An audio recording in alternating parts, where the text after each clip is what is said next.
What's going on? It's Rich. Rich cleans another day with a detailer. I think this is like this is the third time that I make a video. Usually I can make a video and I make it right away. Like I just, one take, I just say whatever I'm gonna say and then I move on. But there's some days that it's just not that way. So today is one of those days. It's like the third time I'm trying to make this video. But nevertheless, look, thanks for tuning in today with a detailer. I greatly appreciate you guys watching the videos and tuning in, checking out everything that I'm doing, seeing the cars, listening to the videos, that kind of stuff. So what am I going to be working on today? Today I'm working on a RAV4. It's a buddy's car. It's his wife's car. This thing, they usually wait till it's pretty dirty for me to get it. I got to get him to maintain it a lot sooner. But nevertheless, it is pretty dirty. So it's a RAV4, it's white, it's got a black top on. Actually, let me show you this car. So business as usual when I work on these cars. When I look at it, I basically take a look at the car exterior, and then as I'm looking at the car, walking around it, I'm trying to figure out what my process is going to be. So like when I see things like this, I know that this has probably been sitting on the paint for a little while, so I got to take care of that. You know, when I look at the top, it's a black car, you know, this stuff's pretty saturated into the car. You know, when I look at things like this, pretty saturated into the car. So, you know, for me, what I got to do in my mind, I'm like, okay, so those are areas that I need to focus on just a little bit more. Soap needs to sit a little bit longer on that. This is not a car that I can foam and then just, you know, foam it, rinse it down and then go. This obviously needs to be agitated.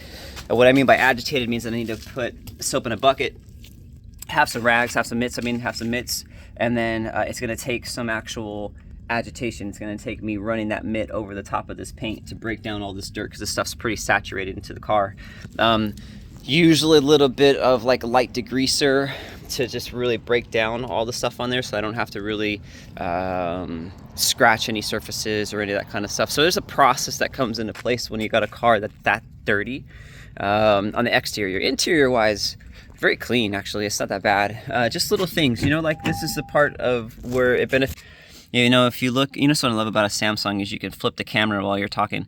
So things like, you know, like inside the cracks there, it may not like look like a lot on the camera, but when I'm looking at it, I see, you know, it builds up and adds up over the car. And so for me, I look at it and I think, okay, you know, so I take a brush through all this stuff, you know, all that stuff to get a brush through, all this dust and things that you see on the screen will get wiped and cleaned. You know, all these things get cleaned up. This is kind of how the car looks when I see it. This is a good, well-maintained car interior-wise. You know, those come out, they get washed. So that's kind of the process. I mean, this is just, you know, this is when you're a mobile detailer, if you've been thinking about it, or you're just wondering like, well, what in the hell, why in the hell? I mean, this is what I look at. I pop my head in here, I take a look at it, and I say, okay, well, it's not gonna take too long, right? I mean, I start thinking about what brushes I'm gonna use in the center, you know, where if there's shiny areas that I can't really use harsh brushes on. This obviously is nice plastic, it's not that big of a deal. You know, am I gonna take these mats out and wash them? Yes. You know, it's easier to maintain them, only that, but you get much better results by shooting them down with a pressure washer. You know, things like that. You know, making sure that before I take off that stuff gets cleaned up inside there. You know, just things like that. Just little, I just kind of just take a walk around, get a good idea as to what I'm working with, you know. And then that way in my mind, I'm thinking, okay, like this is an hour, there's 2 hours, there's 3 hours. So like when I look at this is about a 3-hour detail. Mostly it's the outside, you know, rims and tires are gonna take a while just because the way the spokes are, you know. Inside the fenders are pretty dirty. You know, this stuff and this dirt is all really pretty saturated on there, so it's gonna take agitation. You know, the sun's popping out, so what does that mean? That means that it's gonna take me a little bit more time to take care of the car, just because I have to be more cautious. I gotta take care of the top first, rinse it down, take care of the side, rinse it down, just so that the soap doesn't burn on top of the paint. You know, so things like that are just kind of what my mind runs through when I see a car, you know, and it just comes out of experience. I average 3 cars a day, you know, I work 5 days a week.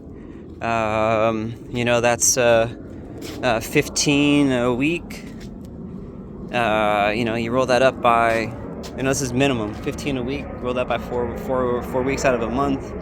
You know, I'm doing 60 cars a month minimum, you know, roll that by how many years? And I mean, it's just a lot of cars.